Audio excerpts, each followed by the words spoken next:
Hello everybody, Michael here for Tactica Imperialis with episode 2 of Codex Analysis Orks. Today we will be going over the HQ section as well as all the unique named HQs. So if you missed episode 1, make sure to click the link in the description and have a look at that, and be sure to leave a like on this video if you enjoy it or are just looking forward to getting some Orky inside info. So the first HQ unit in the Codex is the model you see on screen. That is the Warboss, who is a bit of a beast, to be honest. He's weapon skill 5. Ballistic skill 2, strength and toughness 5, 3 wounds, initiative 4, 4 attacks, leadership 9, and a 6+ save for 60 points, which is very, very cheap.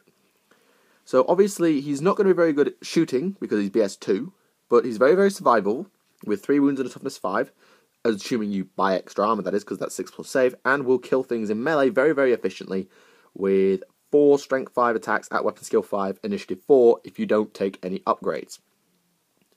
He starts the game with a Slugger, which is a strength 4 AP 6 12-inch range pistol, a Chopper, which is just a close combat weapon basically, as far as I'm aware, and stick bombs. I'll just go and have a check to see if Choppers got buffed, because in the previous Ork Codex, Choppers were quite simply close combat weapons, but yep, they're still just basic close combat weapons. That sucks. I was hoping they might get AP 6 or something in this Codex, but never mind. One can dream. They have the Here We Go special rule, which I detailed in episode 1, mob rule, disappointingly, independent character, and furious charge, meaning that on the charge, he is +1 strength, making him strength 6, which is enough to one-shot a Imperial Guard commander, Tau Ethereal, in a challenge without paying a single point for him. He also has the Waaagh special rule, which means that once per game, at the start of any turn except your first, you can call a Waaagh. Assuming he is your warlord, you have to make him your warlord to do this. On the turn you do, all friendly units made up entirely of models with Here We Go may charge even if they ran, which is brilliant. I already talked about this in episode 1. It is a fantastic rule. Being able to run and charge as Orks is great because it means you're not having to decide, oh, should I risk this really long charge or should I run to make sure I get there or run for cover? Nope, I can run and charge. It's a really good buff and I'm really glad it's there. It does mean you have to make a Warboss a warlord, but to be fair, you're probably doing that anyway in a lot of cases. He may take heavy armor for 4 points, which gives him a 4+ armor save. If you do nothing else to your Warboss, give him this 4+ armor save. It's 4 points. It's actually 1 point cheaper than it used to be for a 4+ save, which makes you infinitely more survivable when the bolt guns start opening up, or equivalent. He may also replace his Slugger and Chopper with Mega Armor, which is a 2+ save, bulky and slow and purposeful. A Twin Link Shooter, which is basically a Slugger with 6-inch more range and Assault 2, but Twin Link, so it's 18-inch range, Strength 4 AP 6, Assault 2. And a Power Claw, which is exactly the same as a Power Fist. And that costs 40 points, meaning a Mega Armored Warboss is 100 points, which is really, really good value for a Strength 5, Toughness 5, 3 wound, 2+ save tank. He's very hard to put down. He has one weakness, though, and that's instant death, because he doesn't have an invuln, and which is something that this Codex actually has an issue with. He can take just about every piece of equipment in the book, so ranged weapons, melee weapons, runts and squigs, Orky know-wots, and or gifts of Gork and Mork. The Gork and Mork gifts are the Relics, which I detailed in the last episode, if you wish to go and have a look at those. As far as ranged weapons, you may replace with a Shooter for free, basically giving your gun extra range, but you lose the extra attack if you're still running a Chopper. A Twin Link Shooter for 3 points. You probably want to be Twin Linking where you can. You can take a Combi weapon with a rocket launcher, which basically gives you a crack missile with 24-inch range mounted underneath your shooter. Or a Combi weapon with a Scorcher, giving you basically a heavy flamer, one use only, of course, mounted underneath your shooter. And that's 10 points for that. I honestly really like the Combi Shooter Scorcher because, well, that's what it used to be called anyway. The Combi Scorcher, because it does a lot of damage just before you hit melee, and assuming you're facing something that isn't Space Marines, it will do unholy damage. Plus, it doesn't roll to hit, whereas everything else does. Melee weapons, you may replace your melee weapon with a Big Chopper for 5 points. Now, Big Chopper actually got buffed from the last Codex. It's now a melee weapon that's two-handed, +2 strength, AP 5, and a melee weapon, of course.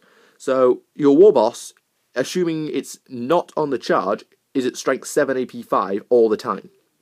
So if you are a guard commander or a Tau Ethereal, you're dead to this guy immediately. and he costs 65 points, or 69 once you've paid for the heavy armor that you are basically mandatorily taking, which is great. And if you want to pay 25 points, you can take a Power Claw, which is, as I already mentioned, a Power Fist, which is really, really good. Really powerful, and pretty much the go-to weapon in a lot of cases. The only reason I would suggest not taking a Power Claw is because you will be unwieldy. And getting in 5 or 6 attacks at Initiative 4, which is obviously faster than everything that isn't, again, a Space Marine, is pretty good. So, if you know you're going to be fighting Marines, that Power Claw is a given. If you're fighting an army that's maybe less melee-centric or doesn't run a lot of vehicles, a big chopper will be fine, although you will still be strength 8 on the charge with a big chopper. Mech weapons is not allowed. Runts and squigs, you may take up to 3 ammo runts for 3 points each. These basically give you 1 reroll to hit when shooting each, and up to 1 attack squig. Now, the attack squig used to be +1 attack. I believe it's changed now in this codex. I'm just going to have a quick look at it. Orks and runts and squigs. Where are you? Attack squig. Is allowed to reroll 1 to hit roll in melee each turn. So, it's 1 reroll to hit, and you're probably hitting on 3s in a lot of cases because your weapon skill 5. So, it's not a bad upgrade, but it's got worse compared to +1 attack. You can then take a boss pole, which basically means that mob rule is more likely to be the 2 to 3 result, which is the one for a character with breaking heads, where you do D6 strength for AP nothing hits if you have a character. So it just means that this is better if you're running a small squad that doesn't have 10 guys. It's a good upgrade to have, like on a elite nob squad. Having that means that you can restore order a little bit easier. And it also, I think, means that it can't be allocated to him, but you can't allocate them to characters anyway. Cyborg body, 5 points for a 6+ feel no pain. This used to be a 5+ invuln for 10 points and was an auto take. Now it kind of sucks. A 6+ feel no pain doesn't do crap in a lot of cases. I mean, you'll always get it pretty much because your stuff does 5, but it's not that good. It's not that good anymore. You may take a Git Finder for 5 points. This is new. This used to be a Flash Git exclusive piece of equipment, but now it's a 5-point upgrade. And what it does is things. As soon as I find it. Here we go. Git Finder. If he stays still in his movement phase, he is BS3 until the end of the turn. No. If you're running with a Warboss, you are running, basically. Or you're in a vehicle moving. So that's not a very good upgrade for a Warboss, at least. On other HQs, which we're going to cover later in this video, yeah, that's a good upgrade. And finally, he may take a Warbike for 25 points, changing his unit type to bike and getting a 4+ save, and you don't have to pay for heavy armor. But you cannot take it if you have mega armor because you would fall off a lot. That's just the rules. So, Warbike for 25 points for a 4+ save and bike, or mega armor to slow yourself down, but you get a 2-up.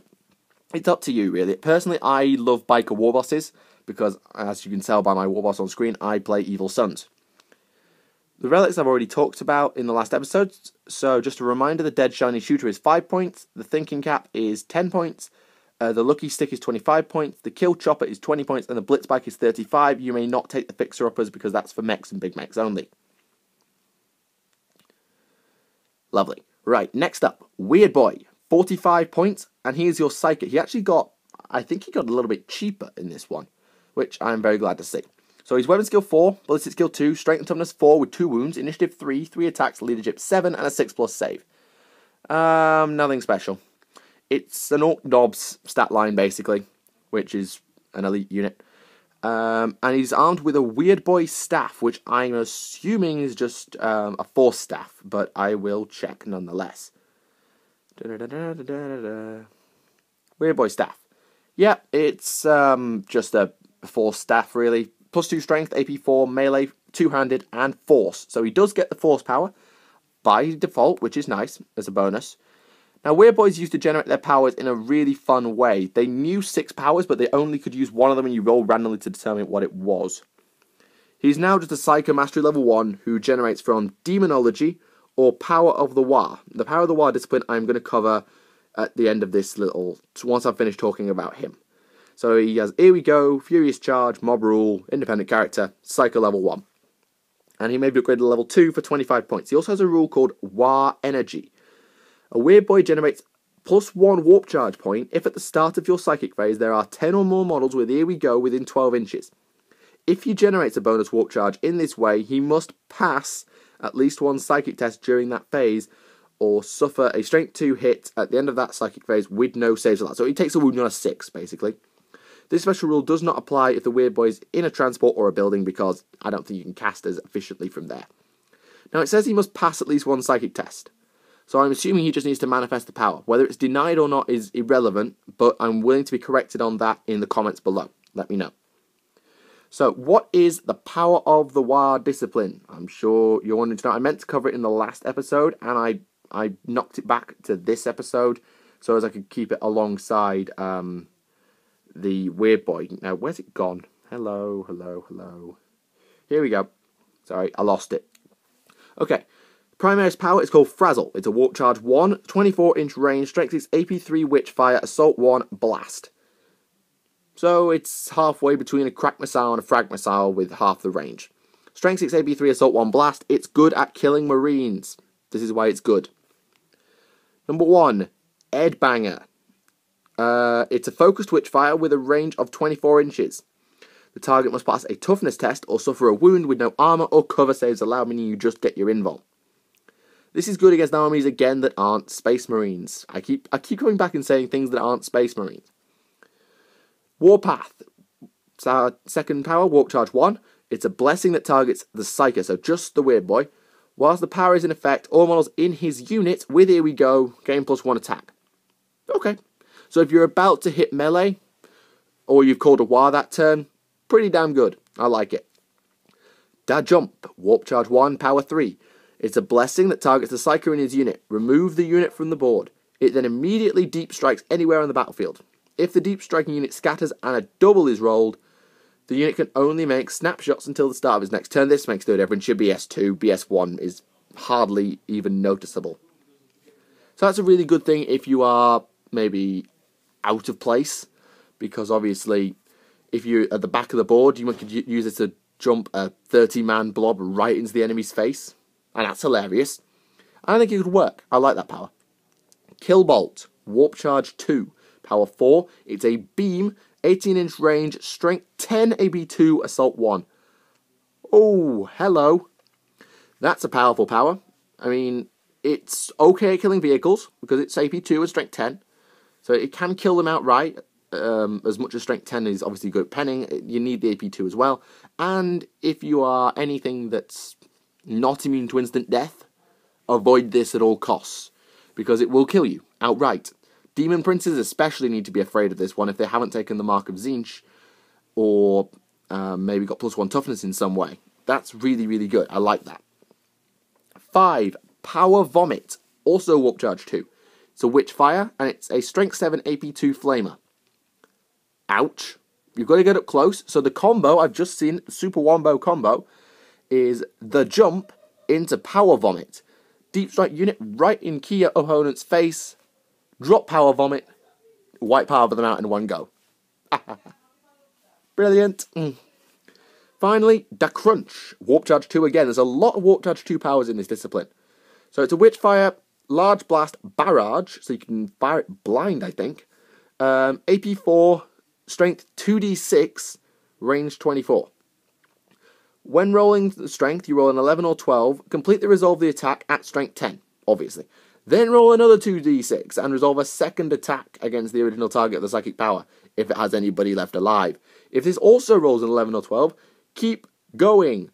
So you could drop infinite pie plates at strength 10 AP4. Now again, this is not very good against Marines because 3+ armor saves mean it doesn't do very much. But against everything else, it's fantastic. It's really, really good. And cover saves are harder to get because they come from the center of the template rather than where the Weirdboy is. Excuse me. That's a really nice power. I don't quite know how good it is, but it could be hilarious. And I like it as a result because it's Orks and it's hilarious and the two just go hand in hand. Right, next thing. Mechs. Mechs are a new HQ. They're 15 points. They are so cheap. Weapon skill 4, ballistic skill 2, strength 3, toughness 4, 1 wound, initiative 2, 2 attacks, leadership 7, t-shirt save. So it's an Ork boy. That is literally an Ork boy's profile. I should also point out with the Weirdboy, he cannot take any equipment whatsoever, so you don't get 4+ armor save on him, so keep him alive. Mechs. They are armed with a slugger and chopper, stick bombs, and mechs tools. This means you can forego your shooting to repair a vehicle you are inside or in base contact with on a 5+. Here we go. Furious Charge, Mob Rule. Yeah, not so bad. It's just the standard Ork rule set, really. And then Mechaniacs, or Mechaniac. So the Mechaniac's special rule states that for each HQ in a detachment, not including other mechs, you may include a single mech chosen from this data sheet. These do not use Force Org, and immediately after determining warlord traits, any mech not already part of another unit must, if possible, be assigned to any unit with infantry or artillery in their detachment. A mech cannot leave its unit and is treated as part of it for the entire battle. So they work in the same way to Imperial Guard Commissars, but for HQs only. So if you take a Warboss and a Weirdboy, you have 2 mechs. If you take a Warboss and then just take a mech, you have no more slots left, because that first mech doesn't unlock a second mech. And you must put them in infantry or artillery, so that's boys, basically most units in your army, and then you have the Mech Guns as well, which is the new big guns, which I will cover in the heavy support video. So he may replace his chopper with a kill saw. A kill saw, I am led to believe, is a chain fist, but I will just go and have a check. It's a brand new weapon, and it's a 30-point upgrade, which is very expensive. It actually more than doubles the cost of your mech. In fact, it trebles the cost of your mech. So it's melee, double strength, AP2, specialist weapon, unwieldy, armor bane. So yeah, it's a chain fist, basically. But on a mech, that sucks, because it just takes into strength 6 armor bane. At which point, you may as well take... Well, it's just not very good, is it? Strength 6 with armor bane. If you put it on a big mech, which is the unit I'm going to be covering in a moment, you'll get strength 8. So I don't rate that one too highly. Maybe accompanied by Grot Oiler, which allows him to reroll the mech's tools for 5 points, and he may take items from the mech weapons list. Now, there's some cool weapons on here. Some of them are actually brand spanking new. So there's the Combi rocket launcher for 5 points, which is, as I talked about with the Warboss, not very good because you're relying on BS2. A custom Mega Blaster, which is basically a single-shot plasma gun, I think, with strength 8, as it used to be. It was 24-inch, strength 8, AP2, assault 1, but it got hot. And I've lost it. Mech weapons, maybe. Maybe it's got its own category. I don't know. Wow. I actually cannot believe I've lost where this gun is. Here we go. Custom weapons. Custom Mega Blaster, yes. 24-inch range, strength 8, AB2, assault 1, gets hot. 5 points, pretty decent. That's not bad at all. You may take an actual rocket launcher for 5 points, which gives you another rocket if you need it, but again, you're relying on bad Ork ballistic skill. Combi weapon with a Scorcher, 10 point. Very nice if you're planning to get up close and personal. And then the custom Mega Slugger, which is a custom Mega Blaster, but in a pistol format. So it's 12-inch range, strength 8, AP2, pistol, gets hot. I don't like any of these mech weapons, with the exception of the Scorcher, because you're BS2. And there's no way to get twin linking or BS buffs, because you can't take a Git finder from the Orky know-wots section. So I'm a little bit underconvinced with mechs. They're mainly there if you're running a, of course, mechanized list to fix your vehicles. If you want to take one with anything, a Grot Oiler is probably all you'd need to make sure you get that critical reroll. It doesn't even give you the option to take the fixer-upper Relic either, which is unfortunate. However, you do have big mechs, which are the same profile as a Weirdboy, so weapon skill 4, BS2, strength toughness 4, 2 wounds, 3 initiative, 3 attack, leadership 8, 6 up save, slugger, chopper, stick bombs, and mechs tools, and these cost 35 points. They're still dirt cheap, but they do take up a HQ slot. They have Here We Go, Furious Charge, Independent Character Mob, all the usual business. May take heavy armor for 4 points, do it. May replace his slugger with a custom force field for 50 points. In 99.9% of circumstances, you are probably picking this piece of war gear up. For one simple reason. custom force field. All models within 6 inches, including the bearer, receive a 5-up invuln against shooting. If in a vehicle, you get a 5-up invuln just for the vehicle. So you can't hide him in a vehicle and get a 6-inch bubble of invuln. No, it's just the vehicle. But it's the only invuln you get at range. It's the only invuln you get in the whole game, pretty much, as an Ork player. So you are almost always buying a custom force field because you basically need it. Alternatively, you can pay the same cost for a shock attack gun. Oh, I love the shock attack gun. The shock attack gun was, and probably still is, the most hilarious gun in the existence of everything. Because it was completely random and hilarious. So, it's a 60-inch range, strength 2d6, AP2, ordnance 1 pipeplate. Holy crap. That's really, really good. So, it could be strength 2 AP2, or it could be strength 10 AP2. You don't know. But if you roll a double, 11, or a 12, well, that's technically a double as well. So, double 1, double 2, double 3, double 4, double 5, double 6, or an 11, read this. So if you roll a double 1, the mech dies. No shot is fired. On a double 2, the opponent may choose the target of the shock attack gun and place the large blast. It can be at one of your units as well. Oh dear. Basically just means your opponent gets to fire it at strength 4. Double 3, resolve the shot upon the nearest unit to the target not in melee, be it friend or foe. That could be great. It could also really, really screw you over, and it's resolved at strength 6. Double 4, resolve the attack but using small blast, strength 6, AP 6. This is garbage. This basically turns it into a glorified frag missile. Still has ordnance though. Double 5, no shot is fired. Immediately place the mech in base contact with the closest model or point on the target unit and treat them as being locked in combat. So the snotlings in the gun don't fire, the mech fires. And the mech goes into melee, which could really royally screw you up. He can still take a power claw alongside the shock attack gun, but you probably haven't paid for it, meaning that you're probably boned at this point, which is bad. Sometimes it might be worth picking up a big chopper just for 5 points on a big mech with a shock attack gun, just in case this happens. 5, 6, so 11. Only the model under the hole is hit, but the shot is strength 10. This could be fine if you're character sniping, but it could be terrible.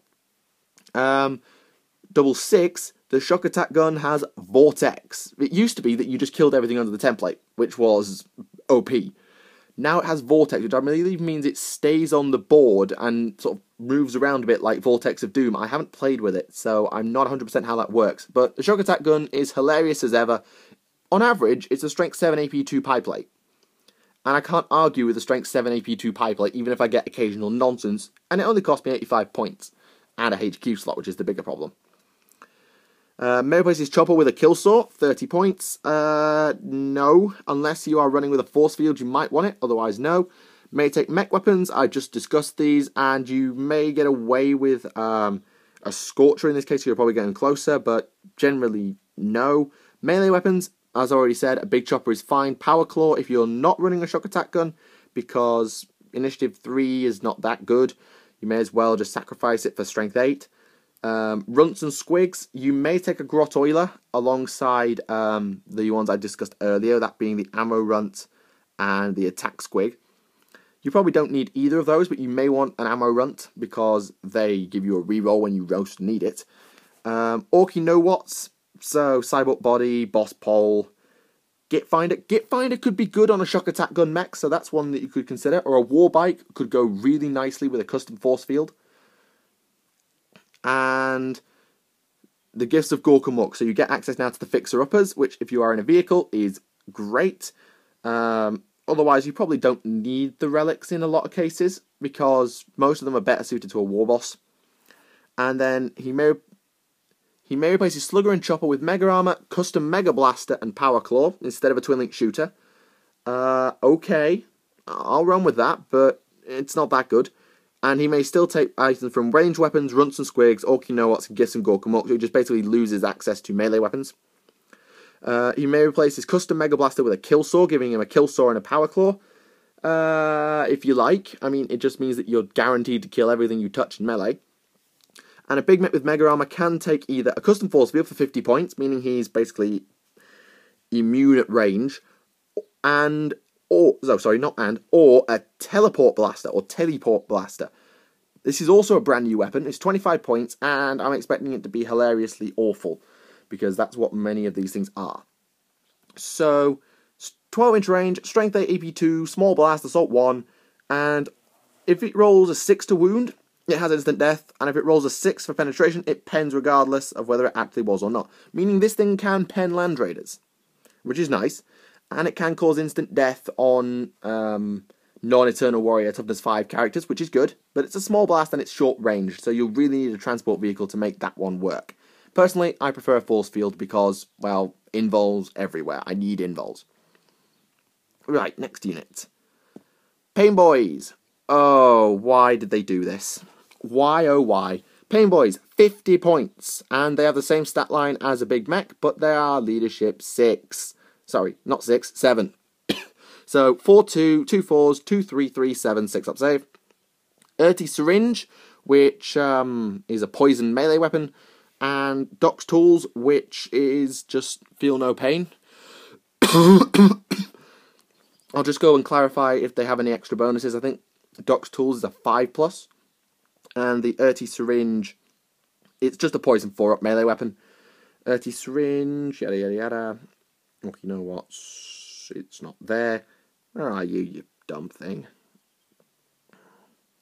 Doc's Tools. Just feel no pain. Yeah, so it's feel no pain 5-up. So if you've taken a Cybot body, it's just a buff to that. Otherwise, it's just feel no pain, which you probably will get most value out of because your toughness 4 or 5. Here we go, Furious Charge, Mob Rule, Independent Character. May take Runts and Squigs. Now, you get access to a special one for Painboyz only called the Grot Orderly, who costs 5 points, and I think he just gives you a reroll once to Doc's Tools. So he's like a one-use only reroll, which I can't really complain about. It's a nice little buff. Yeah, single feel no pain, just for the unit. So if your Warboss absolutely... So the Grot Orderly gives the Painboyz unit the option to reroll a single feel no pain, which is really useful if you have a Warboss who's on 1 wound left, the Painboyz in the squad, and you absolutely need to make that feel no pain. The Grot Orderly gives you a chance. It is one use only, and I believe you only get access to 1, but it's really, really useful. I think if you took too many, it would kind of probably break things a little bit. So a Grot Orderly, as I said, was 5 points, and yeah, it's 0 to 1. So you can't get lots of rerolls, so you've got to really choose when you use that reroll. Right, what else can Painboyz do? Not a lot, really. I mean, they can take the Orky know-wots and any other runts and squigs that I've talked about before. So you get access to a boss pole, a git finder, and a war bike. You can take a war bike if you want to run a knob biker squad, for example. A Cybot body is probably something worth considering with a Painboy, because the feel no pain he gives out only goes out obviously to his squad, not to him. So having a 6-up feel no pain on him is useful if someone pulls out something like a sniper rifle or anything with precision shot, really, and decides to snipe your Painboy down, because of course Painboys have no access to extra armor. So a 6-up feel no pain is a downside better than nothing. Boss pole is good if you haven't got characters already in the squad who have taken one, but bear in mind, unless he's in a huge squad, it's still not great to have the breaking heads result, because, well, I just don't like Mob Rule. I talked about this in episode 1. Attack Squig, considering you've got a poison 4-up weapon, getting an extra hit might not hurt. Ammo runts are useless. Right, so that's Painboyz. The next HQ is the first of the unique HQs. It's Mad Doc Grotznick, the Pain Boss. He's 160 points, and he sort of bridges the gap between a Painboy and a Warboss. Probably hence the name. Weapon skill 5, BS 2, strength 4, T5, 3 wounds, initiative 3, 4 attacks, leadership 9, and a 4+ save. So that's a really good balance between a Painboy's stats, but with enough Warboss stats to make it work. So 3 wounds instead of 2, toughness 5, weapon skill 5, 4 attacks, leadership 9. These are all good buffs, and I like it. He has a slugger, so his shooting is pretty bad. Doc's Tools and an Earthy Syringe, so he is a Painboy. And a Cybot body, which is nice. And a Power Claw. This means that you can either go for Strength 8, Initiative 1, or Poison 4-up, Initiative 3, depending on the scenario. So against an Imperial Guard squad, you might choose to go with the Earthy Syringe, or you might go with the Power Claw. It's really up to you. like high initiative, or maybe Necron Warriors are a good example where you might want the... Actually, no. Always go Power Claw. What am I talking about? Always go Power Claw. Because you'll be wounding on 2s in most cases, unless you're fighting like a Wraith Knight, in which case the Dirty Syringe is better, but generally always go Power Claw. He has the Brutal but Cunning Warlord trait, allowing him to reroll a single failed to hit or to wound, meaning that Power Claw is even more likely to do some damage. Here we go, Furious Charge, Independent Character and Mob Rule, but you don't have the issue with Mob Rule, because Doc Grotznik and any unit he joins are fearless and have Rampage. I'm not sure what Rampage does, somebody let me know in the comments if you wouldn't mind, but fearless basically invalidates Mob Rule. Thank you. That's the main reason I would pick Grotznik up, is to give a 30-man squad completely fearless. Go back to the good old days. And they'll have Feel No Pain, which is always nice.